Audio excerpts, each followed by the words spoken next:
আলাইকুম, শুভ সকাল। এটা হচ্ছে ক্যামেলিয়ার তেজপাতা গাছ। দেখেন, ক্যামেলিয়া ছাদে তেজপাতা গাছ লাগিয়েছে। ক্যামেলিয়ার তেজপাতা গাছটা কিন্তু দারুণ হয়েছে, অনেক বড় হয়ে গেছে আর অনেক তরতাজা, অনেক সুন্দর। ক্যামেলিয়া যে গাছ পছন্দ করে এর আগেও আপনাদেরকে দেখিয়েছে। দেখেন কি সুন্দর হয়েছে। তারপরে এখানে হয়েছে আপনার আম গাছ, এই যে আমের ফুল ধরেছে আম গাছে, এই যে দেখেন। আর এটা হচ্ছে লিচু গাছ। লিচু গাছটাও অনেক সুন্দর হয়েছে, কিন্তু এখন লিচু গতবার ধরেছিল কয়েক থোকা, পাখিতে খেয়ে গেছে, এবার কি হবে জানি না। কিন্তু আমের এত ফুল আসছে, আবার এই ছোটো ছোটো আমও ধরেছে।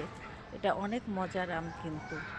দেখেন ছোটো ছোটো আম, অনেক আম এসেছে, এত আম ধরে পুরা ডাল ভেঙে পড়ে। হ্যাঁ, আর এটা হচ্ছে আমড়া গাছ। আমড়া গাছের ফুল আসছে, তার সাথে লাগিয়েছি সিম গাছ। দেখেন সিম গাছে অনেক সুন্দর হয়েছে, অনেক সিমও ধরেছিল, আবার সিম ধরবে। তো এই যে দেখেন ক্যামেলিয়ার গাছগুলি কেমন হয়েছে।